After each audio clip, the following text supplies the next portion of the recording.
I believe in aliens. I believe in exorcism. Because you know that what trauma's like because you've been through it, and that's why you're like that. Society today where it's like, how do I fix this the fastest I can fix it? Why do you need to be surrounded by shit all the time? Like, why?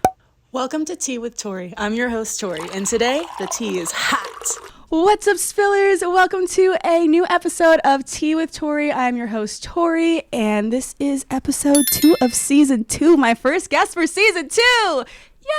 Yay! I have a very special guest today here. I have Selorm. Selorm, please tell the people who you are, what you do, just a little synopsis about you. Okay, well, my name is Selorm once again. I am a musician, singer-songwriter. I'm also a content creator, model, got a bit of a list. But yeah, I think a lot of people know me from like videos that I used to do at BuzzFeed. I used to be like a producer and personality there. I've been on a bunch of other YouTube, TikTok kind of things. And so, yeah, just out here making things.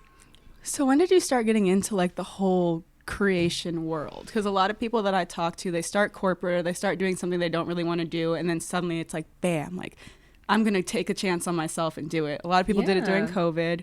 You kind of sound like you've always been doing it kind of like me. Yeah, like, okay, so when I've always, at least for like content creation and video production and music too, there's always been sprinkles of it in like my life in general. Mm-hmm. Like when I was a kid in high school, actually, I got into this situation where me and my friend, we ditched school for like a day, whatever. And basically we got caught. We were put on like, what is it called? Suspension. Not suspension, but the basically they put us in a library on our free periods. Oh, okay. So we weren't able to like detention. I guess like a detention, And so basically during that time I was taking this digital media class in my high school, and I used that time that I was in the library to make a stop motion video of just like paper for like a project that I had in my like digital media class. And so I made this whole big stop motion video, just had fun with it, Yeah. And at the end of the year, I got like a mini scholarship for it, like for my work in that class, and that specific video was like kind of crazy. And so then in college, I was trying to figure out what I wanted to do for like a job. I ended up joining the student broadcast channel, and I was a producer there. And then when I got out of school, I was like, oh God, I hate doing business, which is what I majored in. What did I like doing that makes money? Video production. So that's how it really started. That's awesome. When did you get into music, like specifically being in front of the camera? Because that's kind of production's how you got behind. Let's talk about how you got in the front. Music. Okay, so like music for me, it was almost always a part of my life. I think I had a lot of stage fright when I was like a kid. I could barely even sing in front of people. Oh my God. I have one memory of like, I was in not junior high, 5th or 6th grade. Mm-hmm. And we had auditions for like the lead like parts in choir. And I was like, oh, I'm going to blow this away. And I get up there in front of like the choir class, and I'm about to open my mouth to sing, and I can't fucking do it. Like the muscles are like, closing. No. And I just didn't do it. But then I think around like the time I was 15, I started playing guitar, and that started being a nice way for me to like open up musically, and I started writing songs. And yeah, I mean, I've been doing it since then. I guess technically I really only started putting music out around 2018, which is so crazy. But like as a musician, like you're making music way before people really know you literally so long. By the time something even comes out, I'm like over it. Exactly. Really though. Like I literally this Monday just dropped the remix of my song with my boyfriend on it. And I've had that shit for months. And literally I dropped it, and like the friends I played it for were like, oh my God, it's finally out. But I'm like, I've been listening to this shit for so long now. Yeah. It's wild. The dogs. Who? You. Who is doing this? That's what, if y'all heard it, that's what it was. Oh my God, they're so cute. They're like on the freaking couch like, huh? Oh, I wish you could see this, guys. I kind of want to film this. I'm going to film this. Do it. Oh my gosh. Oh, they're just locked in. It's crazy how things like toys just hypnotize dogs. Literally. You know? Well, a terrifying thing is that squeaky noise. The reason why they love it is because it gives them the simulation of killing something. Yeah. Tux! Which is what they're doing right now, as you can hear. They're Killing each other. Killing each other. Hey! Dogs are violent. Tux. Stop. I was like kissing my dog today and being like, "You're such a cute little innocent baby." And then we went to the dog. Well, then we went to the dog park, and he started humping every single dog. And I was like, "I don't want to see you this way." Oh my God. That was them before we got all of them neutered at the same time. It was like my parents' 2 dogs, me and my brother's dog, and my best friend's dog, Tux, and literally 5 dogs. Yeah. Going crazy, and they're all boys. So it was horrible. Like one would like accidentally pee, and then like everyone has to mark it. I was like, I can't do this anymore. No. Get them out of here. But yes, in front of the camera. Yes. Fucking dogs. It's like having children, literally. So it pushed off children for me for sure, getting a dog. I was like, whoa, this is a responsibility. Yeah, no, same. I think dogs are enough for me for now. I'm just going to be real. You think like they're all cute, like it's so easy, blah, blah, blah. There's so much work. And just when you think like, oh, they're so chill, like nothing's happening, like someone gets sick. Right, Or and then eat the bill something. comes in. The bills. And The then they gouge you. And you can't ask your dog, like, are you okay? Like, can we go home? Like you can with a human. And animals easily like try to kill themselves. Like Yes. literally, yeah, animals are just finding all these crazy ways to kill themselves. Like, why would you eat chocolate? Like, things that I know will kill me, Why? I don't go near them. Like, Why are we doing a walk and you are veering towards the street? Why? Why are you doing that? I brought Jupiter to Puerto Rico, and where I stay is like a whole bunch of golf carts and shit. So we're like doing our morning walk. He likes to walk in the middle of the path. I don't know why. Big dick energy, Sag energy. I don't know what his issue is. He wants to walk in the middle of all the paths. But golf carts come. Tell me how I'm dragging him. And he doesn't want to move. Doesn't want to move. I'm Yeah. like, my guy, you're going to get hit. You're gonna die. Like, you will go under a wheel and be dead. As if they don't know, you know? Oh, I can't. Too much. There was even one time that I was like, maybe he has like an instinct of some sort. Let me see like if he'll move. No. I literally last second was like, ah! It'll be death. It'll be straight death. I'm like, you literally like, you're so fragile. You would have just died right now if I hadn't been here. Yeah, no. They're not for the streets. They're not for the streets. Yeah. Cats, on the other hand, Cats know. Cats be knowing things. cats know what the fuck is up. They're like, oh, that's a car. Let me move. They're you like, know? oh, that's a human. Fuck you. They will literally be running across the street and they will almost always miss your car. Some of them Literally. motherfuckers get They land hit on their up. feet. Yeah. They got 9 lives. There's a whole bunch of shit with cats that they're just way more sturdy of an animal than a dog. But I Welcome love to our dogs more. cats podcast. Literally, fuck cats. We love dogs. We really do. Fuck cats. Okay, so 15 years old, you're playing guitar. You Yes. start writing music.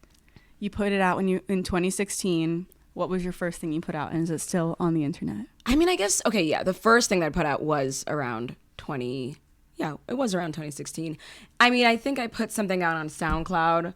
Like, I really need to collaborate more because I think some of the first things that I truly put out were like someone being like, I like your voice. Can you hop on this song that I'm doing? Somebody reached out to me on the internet, I think so long ago, and I just sang over a track that they made, and it was just I really love that. nice. Yeah. And I mean, I put out just random things, really horrible quality. Me like probably recording on Audacity. Oh my me God. singing some just sad, boring song that I used to write. Why do I feel like when women first start writing, it's always so sad. Yeah. It was Like sad. when I first started writing, it was like a combination of like women empowerment, because I was like, oh my God, all these songs are about how like men break women's hearts. Fuck that shit. I'm writing the opposite, even though I had never been in love. Then I got my heart broken when I was 15, and all my songs became fuck men. Right? Genuinely fuck y'all. That's so funny. Well, I don't know. I mean, I feel like usually the things that like I feel inspired to write about sometimes end up being sad. I don't know why, but I'm trying to play around with different themes, you know? I think it's because a lot of times we use music therapeutically, whether it's listening or creating. So like, when Right. are you the most in a position where you need to like get your feelings out? You're probably really, really sad. or really, really happy. But if you're really, really happy, you're probably not feeling the need to isolate yourself and write about it. Right? Exactly. You're like, you know what? I'm having such a great time. I'm just going to go write about this real quick. Oh my God, I need to write. You know? Versus like, he just broke up with me. I'm going to sit and write in my room. I'm in here anyway. Might as well make it productive. Facts. Like you did with your production. Yeah, exactly. So, what was it like working at BuzzFeed? It was really, honestly, it was such a unique work experience. Like, I mean, I think a lot of my friends, like, when we were there, we'd always, like, talk about leaving. And, I mean, obviously, like, we all, like, for the most part have. I've actually gone back and freelanced a couple of times. But it's just so different. And it's, like, when you're looking for another place to work, it just, there's no other place that really lets you, like, Be just yourself. create. Well, yeah, I mean, now I think there's more workplaces that are more open to that. But, like, I feel like when I first came into the work market, it just wasn't, you know, like straight out of college I felt like I had to wear a suit and, well, not a suit, And be serious. yeah, wear business clothes. And every work environment that I was in, I was not able to be myself. And so I actually showed up to my BuzzFeed interview in like very business attire. I was like, you know, I had a little pencil skirt on, I had a little blazer, you know, a little white top, a little briefcase, a little girly briefcase, and freaking everybody else was there in like jeans and like a quirky t-shirt. I was like, oh my God, a tank top. I was like, fuck me. And I'm just here and like, I'm gonna go work at, you know, a law firm. But I will That's say, hilarious. You came like a paralegal. oh my God. And I will say that's actually one of the things that made me stand out, just because like my friend he's my friend now, but he actually interviewed me at the time. He was like, I found it funny that you were so professional, but I also like, it showed me that you really wanted it and that you were really taking it seriously. And I was like, oh, it worked. And I even gave them, like, I had written thank you cards and everything already. I was on it, girl. And I was like, thank you, just please give them these to them. Are you a Virgo? I don't know. Libra, close. Libra, yeah. close. It's funny because my mom, she didn't yell at me, but I only had 2 thank you cards. And I was like, yeah, Mom, I mean, I had 2 thank you cards, but there were 3 people. She was like, why didn't you make another one just in case? It's never good enough. You're like, I thought the 2 was enough. I didn't. I really did. I Yeah. thought about it, and I thought there would be one person, so I Yeah. thought that 2 But it was worked, already yeah. reaching. It worked anyways. And working at BuzzFeed was like fun because everybody was like really like hip, young, and just making crazy ideas. You could make really random shit and it would go viral. Like at that time, anything went viral. Literally anything went viral. Did you have a viral moment? Oh, many. Actually, many. What was your first viral moment? That wasn't even at BuzzFeed, actually. I don't know. There were a lot. I mean, I don't know if they're viral moments that everybody knows of, but like... It was the first time that your phone was going, did it, and you're like, what the fuck? Okay, so when I was at my college news station, we did this one video on a friend of mine who was a very like eccentric kind of guy, talked very differently, kept pieces of metal in his jacket. Like he was like kind of weird, but he was like fun. Like I Yeah. loved him. Eccentric, You not know, crazy. one of those people you meet in college, you know? And I interviewed him, and once again, me trying to look business casual, constantly pulling down my skirt, like, okay, so I'm a professional. Like, Oh my God. and I guess the video was just so weird and also so awkward because we were just like really bad at filming, that it got on Reddit. And I mean, I think it got like 800,000-ish views, and like people, even when I was at BuzzFeed, people were resharing it, and they were like, isn't that girl on BuzzFeed now? Like it just it was the gift that kept on giving, but it didn't go viral for the right reasons. It was like really It was like, awkward. what is happening here? It was like Yeah. the girl when she's interviewing A$AP Rocky and she's like laughing and he's like, all right, sweetheart, I'm gonna go now. But probably, honestly, it was probably like that.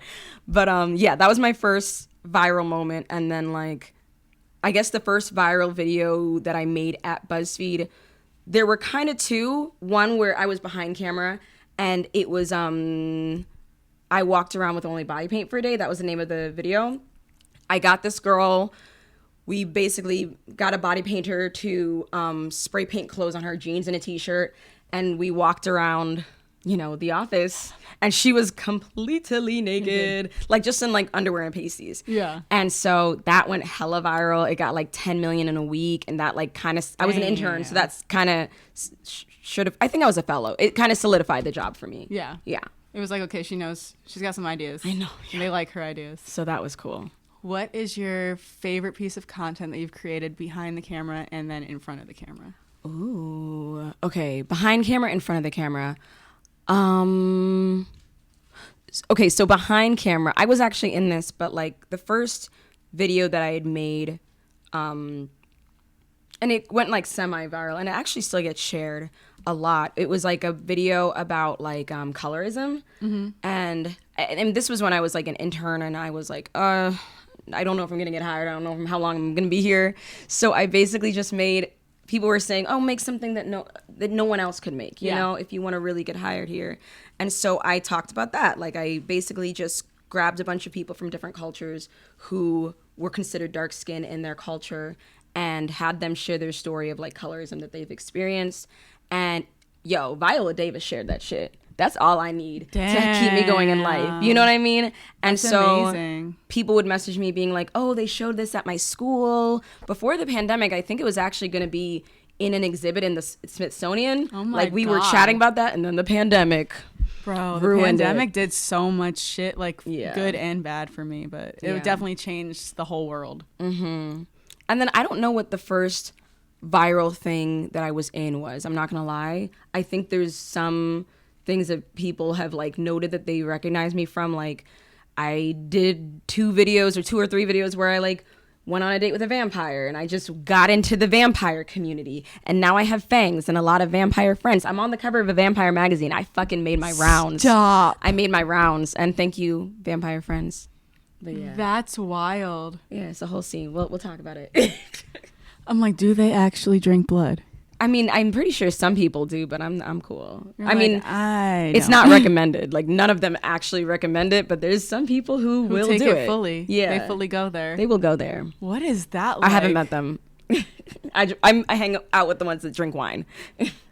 So what makes someone consider themselves like in the vampire community? Because like I fuck with Twilight heavy. Like Yeah. I love True Blood. I love mean- Vampire Diaries. But like what is the step that like makes it? I'm a fan of vampires, so like I'm in the vampire community. I think if you feel like you are, you are. You know, I mean, and that's what I experienced. Everyone who I met was like so nice, you know? And it was just truly like a group of people with common interests. Yeah. You know, like whether it be the music that is usually associated with that group or the style or just, you know, just the aesthetic of it in general. Like that's The history of it too. Yeah, the history of it too. Like I made this one friend who makes a whole vampire like makeup line. Oh my God, I want to show you. It's so cute. You know, like, and they all just like are truly into that culture. So I think that's really it. Like if you feel like you are, yeah. If you feel like you're in the vampire Then community. you in the community. So you also worked for the Kelly Clarkson show. I did. How was that? What did you do there? Yeah, so I was a well, it's funny because like I was a producer. I was a producer, but my title is like producer editor. I just don't think they knew what title to give me. But in production terms, it's like a pre-editor, which looks like predator. Oh my God. So the show got an Emmy, and I got an Emmy. Like I got like a little certificate, and it literally said predator. I was like, okay. But yeah, I mean, what I did, I pretty much like was in the social media management category. Like I would make updates on the website, write up celebrity bios. So I learned a lot about celebs. Yeah. And just kind of curate what kind of content would go on the YouTube channel if some things were only going to be for, you know, the TV show. But yeah, it was fun. That's fire. It was during the pandemic, so I never got to meet like Oh, shit. anybody. Like some of my coworkers I already knew, but like I didn't meet anybody, even Kelly. But hey, Kelly, you were cool. I heard. like, I think you were Everybody awesome. said she was nice, so I believe them. So when I met you, you were working at Worldstar. Yeah, I was working at Worldstar. I worked Which- everywhere, you guys. Literally, I met her. I was like, I think this girl was on BuzzFeed. Yeah. That was the I was thinking in my head, and I was like, oh wait. Then when we followed each other, I was like, oh wait, she's super dope. Like she doesn't just do BuzzFeed. Oh my so God. how did you even wind up at Worldstar doing what you do? I mean, I think after BuzzFeed, I was doing a lot of like different. I would think I was just trying out different jobs to see like, because I love production, but I was like, okay, well, let's stretch. What is it called? Spread my wings, spread my feathers, the things, do the things, see what I like, see what I'm good at.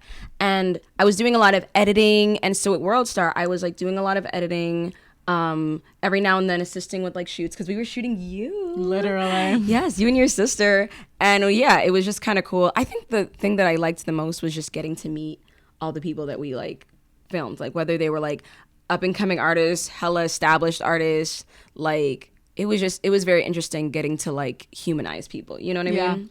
Yeah, it was interesting. There was this one guy, and I don't remember because I'm not gonna lie, I don't know a lot of rappers, but especially the up and coming ones.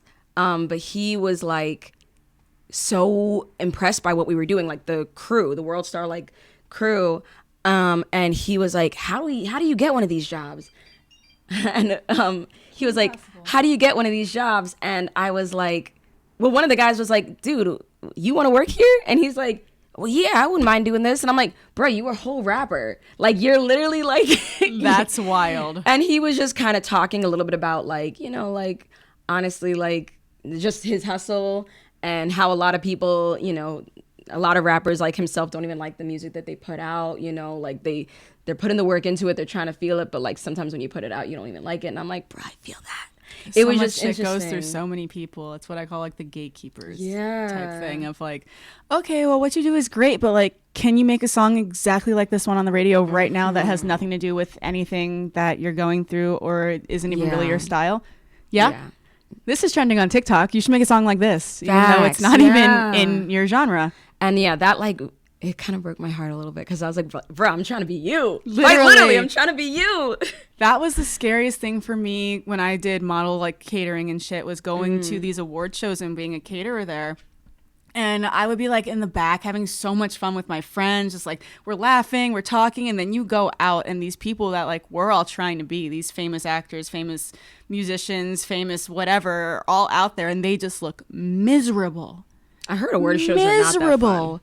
But like not even just award shows, like opening nights, like things like monumental times when you would think like, oh, if I got invited to this, I would be having the best time. I'm having more fun in the back with my fucking catering friends. It's just crazy. I was like, there's got to be more.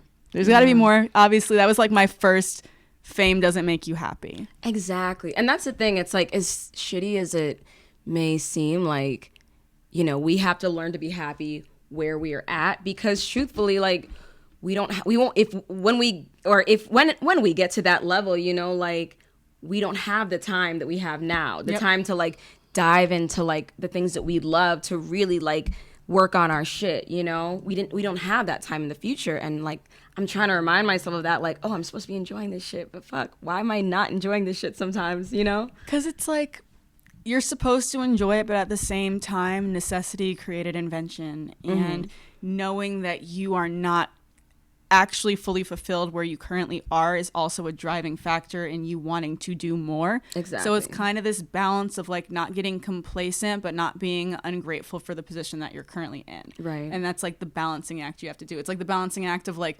humble, but like confident. Right. Where you can't be like, I'm the best bitch in the world, but you can't be like, oh, no one likes me, and I don't think anyone would ever like me. Like, there's a spectrum for it. Right. It's the same thing with that. Yeah. No, you gotta fake it at least until you feel it. Deep in your bones. Exactly. You just have to know where you want to end up eventually. Exactly. And every day I believe in the compound theory, which means that whatever you do today will affect you a year from now. If you do little things, even if it's like, okay, I want to learn how to do a split. Just stretch your split every day. I guarantee you by like a year from now, you'll at least be a lot closer than you were today. I tell myself that every year and I never even start. You gotta start. You just gotta start somewhere. And I feel specifically with the splits. Specifically with splits. Yeah. I feel like in more things than just splits, though, a lot of people get discouraged when they fall off the horse once. So like when they fail one time, they're like, oh, clearly that's not meant for me. Like, oh, I didn't stretch my splits yesterday, so like I'm already falling off. Like I'm not gonna stretch them today. Right. And it's just like, no, that was yesterday. Today's a new day. New day. Start over. Go from the beginning. Exactly. Be better today. And that's like the whole journey of life is like be better tomorrow. Exactly. That's true. Facts. So a lot of my guests have actually said that Untamed is one of their favorite books. Oh my I God, have that's not so read crazy. it yet. I actually, wait, Untamed? Was it Untamed? Is it Untamed? Did I write that wrong? Oh wait, I did send you that. Yeah, Yes. yeah. Oh, I like you mentioned that, and I forgot that I told you a book that I liked. Literally. And I was like, oh my God, you know what Untamed? No, that's why I've literally asked you. I'm like, what is with this book? Because That's so Four funny. Agreements was one of the ones that I got a lot as well, and I've read that one, but I haven't done Untamed. So when I was working for the Kelly Clarkson show, she had Glennon Doyle on like 2 or 3 times that season, and I was just like, why is she so obsessed with Glennon Doyle? Yeah. Constantly like promoting the book, even when Glennon Doyle wasn't on the air, she'd be like, oh my God, That Untamed. book, Untamed. I'm like, girl, calm down. But then I was like, okay, I'm gonna download the audiobook. And I loved it. I mean, I think it was like a mix of her talking about her life. She has had other books where she talked about like her, you know, getting her shit together. But this book was really like, I mean, just about so many different aspects of life. And for me, I like really related to a lot of the things about, you know, being someone who is chasing after a goal and trying so hard to get there. And, you know, kind of what we were saying, like being okay with where you're at the moment, living in the moment, and also like being creative in a way that doesn't compromise who you are. Yeah. That's an important thing to I learn. loved it. Yeah. That's an important thing to learn because I feel like a lot of people do like I hate saying the word sellout because I don't feel like that's what it is. I feel like you're given an opportunity and you know that a lot of people don't get that opportunity, so you take advantage of it. Yeah. However, it kind of compromises who you are. And I would just always think like, because there have been plenty of opportunities that I've been presented where I'm like, this will definitely compromise me, but I would be where I technically in my head think that I'm going to be. But I feel like every time you hold out and like delay the gratification, you just kind of redefine like that perfect situation that you're going to wind up in. Right. And Yeah, then I think exactly. about like celebrities, like imagine popping off because of something that you don't even like a year from now. Like, I don't even know what type of drama, like sadness I would be in if I, like my number one song was a song I didn't like. Exactly. And you had to sing it for the rest of my life. Every reunion, like tour, like every time someone saw me, they're like, oh my God, we want you to sing that song. And I hate it. Yeah, that's so interesting. How like our favorite songs to sing in the like club or like to hang out with our friends and sing. The artists hate the them artists usually. are like, please, Lord Jesus, turn it off. Yeah. I mean, it's funny. Like one of the first songs that I put out was called Faster Forward. It's all right. Like, I don't hate it. But like, I mean, my whole first EP was me like figuring this shit out, trying to figure out production, trying to figure out like, I mean, the songwriting came a lot easier than I thought it would for that. But it was just like such a process. It's so long. It took so long. And when people put that song and I'm just like, oh, really? There's better ones, I'm pretty sure. I thought, It's crazy for me. Every time I listen to, like, it can be a song that I made yesterday or like 10 years ago. I remember literally every single like melody part, like every harmony that I recorded. Like I can hear every backing track, every doubling. Like it's kind of so cool to go back and see what your workflow was back then versus like what it is now. You're like, oh, that should have had not that harmony on it. Or like I should have definitely done like more doubles on that because my voice sounds thin as hell. I should have, turned off the AC when I recorded that, Dude, literally. because I can hear it forever now. That's funny as hell. So your fun fact was really funny to me. What was it? It was that you smoked with Snoop. Oh my God, yeah. Wait, did I say that I smoked with Snoop or did I say that I got air high with Snoop?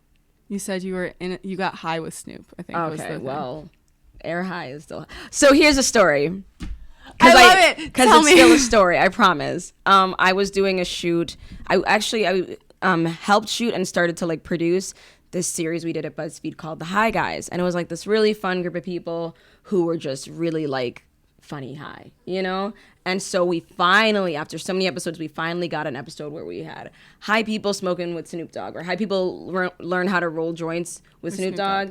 And it was so fun. Oh my God, what a day. We went to Snoop Dogg's studios, his studio space. I don't remember where it was, but he had a whole space with multiple rooms for shooting.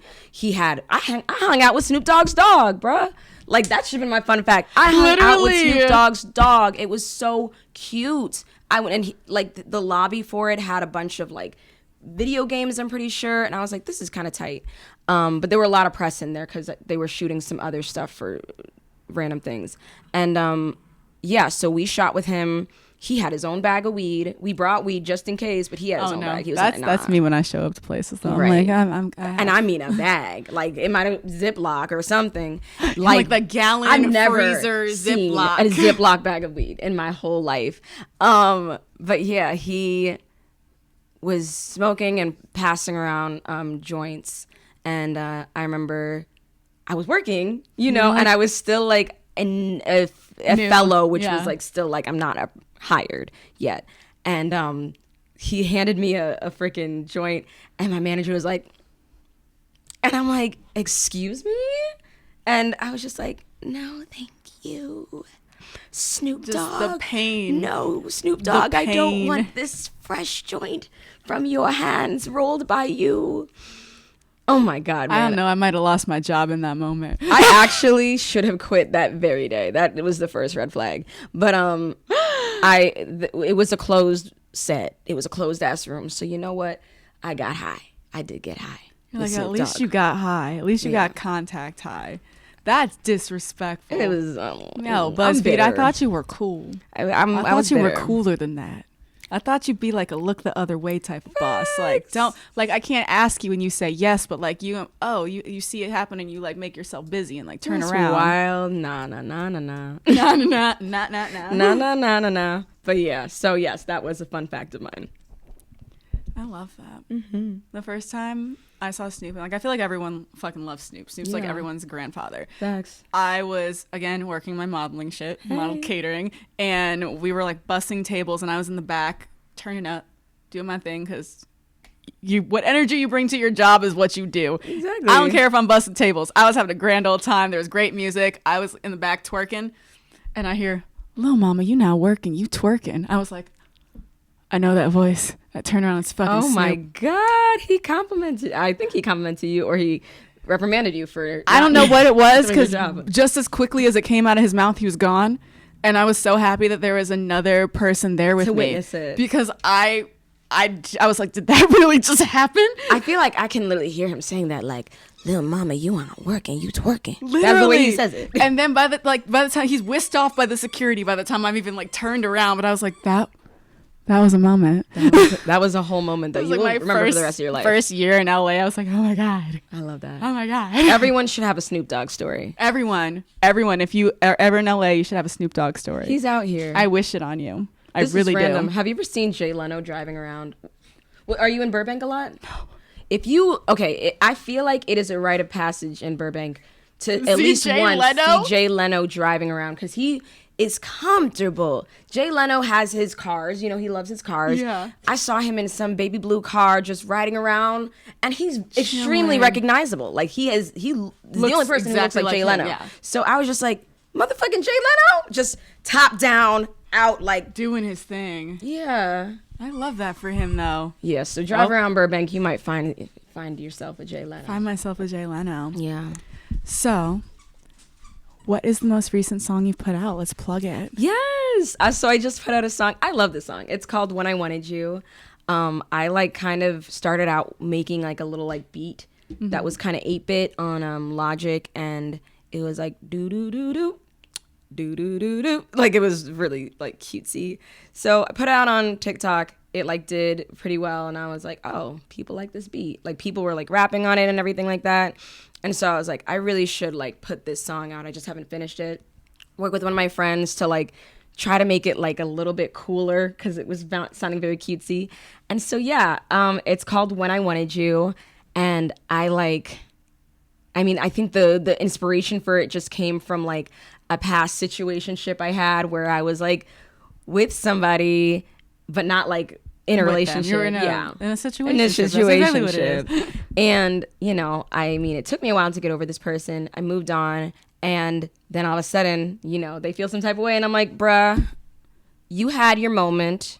For me to get over you, I have to like truly be over you. So you can't come pulling up at that point. Now I'm friend zoned you in my head. Like, no. It's over it. So yeah, the chorus of it is like, tell me you love me. Now I'm with a new dude. Should have said that when I wanted you. Oh, I love that. It's cute. I like her. She's a cute one.